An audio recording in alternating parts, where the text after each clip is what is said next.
Here are 9 amazing cars that you can get for under 5 grand. You're watching Throttle House. I'm Thomas. And I'm James, and today we're looking at some pretty great cars that you can get for under $5,000 US, or in maple syrup land, about $7,000. In what is great, right? Because I don't even know. I've been in lockdown for so long that I don't remember what colors taste like. Okay. So, for this, we wanted to find the most car for the money, and we did not limit it to the most reliable or the fastest. We wanted to find cars that had a specific focus on an X factor, something that makes them cool. And we've scoured the genres and compiled what we think is a very fun list. Oh, and it's by no means a buying guide.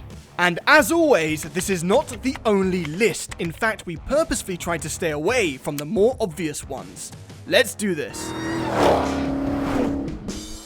And if you're new to Throttle House, we do car reviews, track tests, and quite a lot of messing about. So subscribe and hit the bell. Number 9, the Mazda RX-8. We're going rotary. Yep.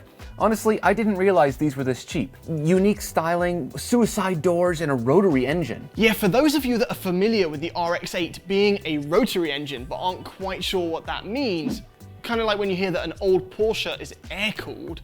Oh wow, air-cooled, yeah! It is a very cool engine. Instead of traditional pistons, it has a single rotor that turns around a casing to compress the air and fuel mixture. And basically, since it's so simple, it runs incredibly smoothly, revs very high, and actually has a really great sound.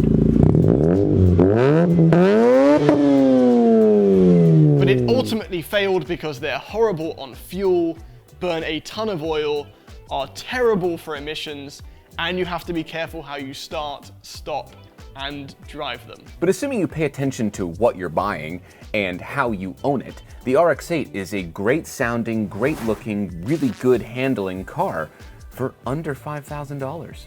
Number 8, the Toyota MR2. Okay, this car has a unique characteristic that no other car on this list has. Yeah, whichever generation you go for, you can get yourself a sporty little Toyota that's mid-engined. Just like a mini supercar, the engine is behind you and in front of the rear axle. And actually that's what MR2 stands for, mid-engined rear-wheel drive 2-seater. You can get a 3rd gen car for about 5 grand, but for us the sweet spot is the 2nd generation MR2. Like this one. Little car need only little engine. Which is good because it only came with a 130 horsepower 2.2 litre 4-cylinder. But if you wanted to, you could option it with the power package, which massively extended the power to the windows and door locks. The power package gives you power windows and power door locks. But with mild power comes great crashability. Yeah, these are known for doing a lovely little thing called snap oversteer. Basically, it means that because the engine's behind you and the chassis isn't that sophisticated, if you lift off the throttle mid-corner, well, you'll swap ends.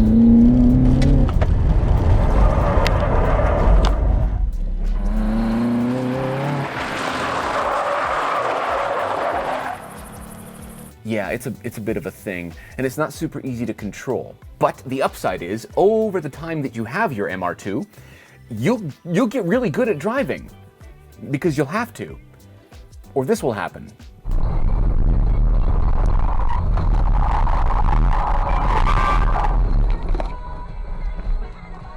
Number 7, the INFINITI G37.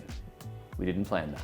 Up until recently, you could only get a 3rd gen G35 for about this price, but now you can get a 4th gen G37.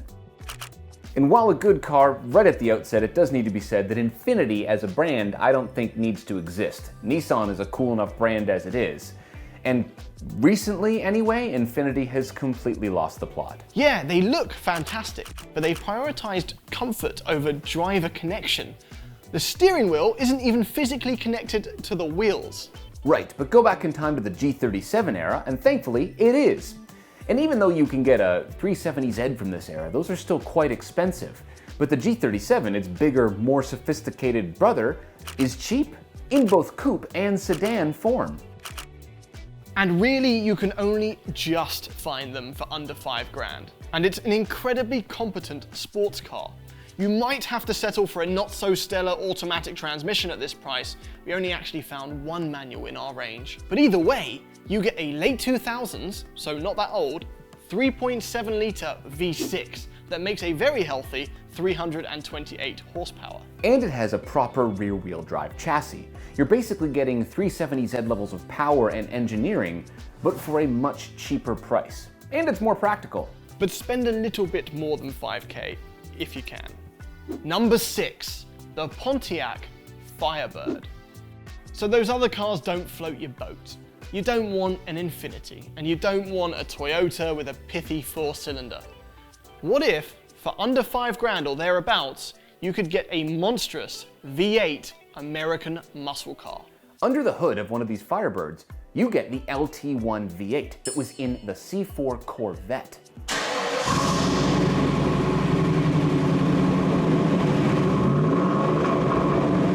Actually, my first car was a Pontiac Bonneville SSEI. It was a hand-me-down, and it actually shares a steering wheel with this car. Hashtag memories.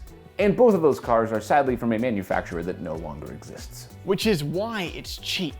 305 horsepower and available in manual. Although at the time of searching, full disclaimer, we could only find it in automatic. It is a no-holds-barred, rubber-burning drag race monster, if you want it to be. Or, thanks to the back seats, which the Corvette don't gonna have. Is that right? No? Okay. It's fun for the whole family. And this one has the GT package, which changes so many things. It makes the 235 width tires 245, wow, and it makes the speedometer go from, instead of 150 miles an hour, all the way up to 155 miles an hour. And it actually raises the top speed, but that's it. And yeah, the looks are very 90s America, but on to number 5. Number 5, the BMW 3 Series E46 generation. Okay, I'm gonna let Thomas take this one. This is my E46 BMW. I've actually owned 3 of these. In fact, I started this YouTube channel by tuning and modifying E46 BMWs. And the reason for that is that for well under $5,000, you can get yourself a rear-wheel drive, manual transmission, inline-6, perfectly balanced BMW that's incredibly versatile. I've dailied them, I've tracked them.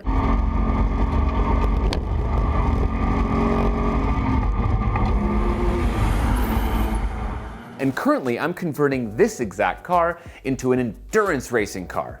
And I bought it for $2,000. Yeah, but how much money have you spent repairing it? Shh, not important. And is that even the original engine that came with it? The point is that even though there is a crap ton of maintenance to do on these, and they very often break, they're really, really cheap. Parts are plentiful, and there's a million to choose from. Just buy some wrenches, watch some YouTube videos, learn to work on your car yourself, and for really cheap, you can have yourself a fantastic little sports car. And you don't even need to buy the M3. A 325i will do just fine. Even though I swapped a 330 motor into this one. Number 4, the Saab 92X Aero. This is one of the coolest cars on this list. Yeah, because like me, up until recently, you might not even know that it exists. If you're wondering why it kind of looks and sounds like a Subaru WRX with a Saab badge on the front, that's only because it is a Subaru WRX with a Saab badge on the front. Basically, in the early 2000s, General Motors owned Saab, and they also had a little stake in Subaru. So when Saab wanted a little all-wheel drive hatchback, they grabbed the WRX, dressed it up in Saab badges, and then sold it here in North America. But thankfully, it wasn't just as simple as new badges. They actually redesigned the entire front end and gutted the interior and put nicer materials in there and extra sound deadening.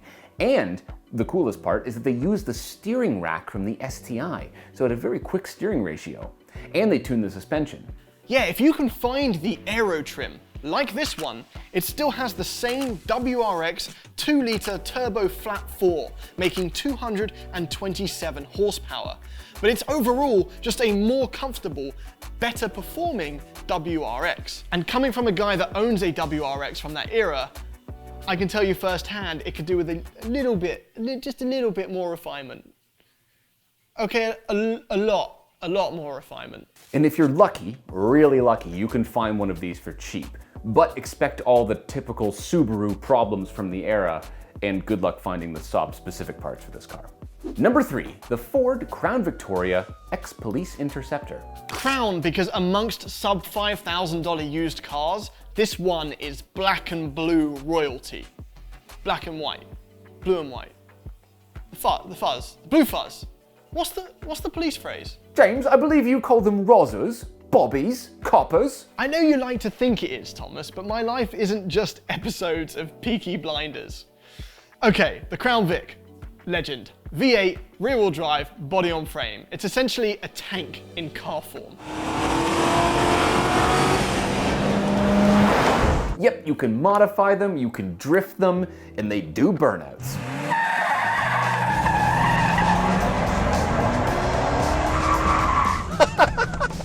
That counts. That counts as a really burnout. counts as a burnout. They're cheap, they last forever. People slow down when they see you. And if you're not careful while driving on a California canyon and you're filming a stupid YouTube car review with a movie car dressed police Crown Victoria, and the thing that's covering the police lights falls off, which definitely didn't happen, then even the cops think that you're a cop. And they salute you as you drive past, only to realize that when you have driven past that you're not a cop, and then they walk over to their car, and then they chase you this way. Which didn't happen to us though, definitely not.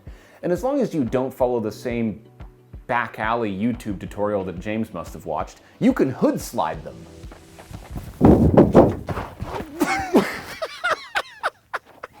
Number 2, the Porsche 944. Yeah, you heard, a $5,000 Porsche. And a lot of Porsches from this time went up in value, but some of them have become a value. The latter describes the 944. And not only does it have a beautiful design, it's actually a beautiful car to drive. And that's because it has a transaxle. That means that the 143 horsepower 4-cylinder engine is at the front, but the transmission is at the back. That gives it a perfect weight distribution, which means the handling is fantastic. And since it's a Porsche from the 80s, it's very engaging to drive. And to be honest, $5,000 does not buy you the cleanest examples, but they're still available for that price. Just be ready to put some time and some money into one, or just buy a more expensive one at the outset, just like the E46. But if you do get one, and you take care of it, you have a really timeless, fantastic handling car. And any other Porsche from this era is like 30 grand. You could also look for a 924 from this era as well, but properly clean examples at the 5K mark pop up very rarely, so keep an eye. Number 1, the Volkswagen Phaeton. This is one of the most amazing Volkswagens ever made, and you might not have even heard of it. It originally sold with a 6-figure price tag, but since then, the prices have absolutely plummeted. Obviously, you'd have to be completely foolish to even consider buying one. Unrelated, with a special appearance for our final car, here's Todd from Everyday Driver, who is a proud owner of one of these. I bought this car because I was always fascinated by them. In the early 2000s, the CEO of Volkswagen said, we're going to make the world's greatest luxury sedan and sell it as a Volkswagen, which is like the people trying to sell you a high-definition film camera. Those words don't really go together, but let's give that a shot. This is a 2004, the first year they sold it in the US. They only sold it until 2006 because it was a sales disaster. When people come into Volkswagen looking for a Jetta, they're not going to spend upwards of $80,000. The great news? I got this for $5,000. Yes, it's got some problems, but $5,000, I had to give it a shot. So, it was a very expensive car, and that's because it had some crazy tech. I'm not sure you need it, but it does have a draftless HVAC system. If nothing else, it's theatrical. It has fully adjustable air suspension with even a sport mode. It also has different ride heights. It will have smart cruise control if you spec it right, 18-way adjustable seats with massage. In the upper levels of the Phaeton, you could spend $120,000 and wind up with a 4-seater with executive class back seats, heat, massage, the entire thing back here in the back. But even here in the base model, I've got pretty much more legroom than anything any modern car has provided. And I know I said you'd be foolish to buy one, but I'm sure theirs has been fine, reliable and everything. Oh, has it been expensive to keep running? Oh. Okay. But it still has value, and it's a lot of car. One of my favorite things about this car is anyone I let drive it or ride in it, the minute we're up to freeway speed, looks at me and says, "How much did you pay for this?" They cannot believe what a great highway road trip car this is, especially at $5,000. Imagine if I'd bought a good one. So there you go, a ton of car for the money. Thank you very much, Todd, for sending us over that clip. If you want to see more of his adventure with the Volkswagen Phaeton and Paul's adventure with an equally ill-advised Maserati Quattroporte, head over to the Everyday Driver YouTube channel. All right, there's 9 funky cars that you can get for under $5,000 US. Don't do it. Do it. Let us know what other topics and themes you want us to cover for our Throttle Stay in the House series. We actually need this. It's keeping us sane during times of isolation. These are not the droids you're looking for. Oh. Okay, well, Thomas seems to have lost his mind thanks to all the time he's had on his own. 1 like equals 1 prayer for Thomas. Thanks for watching.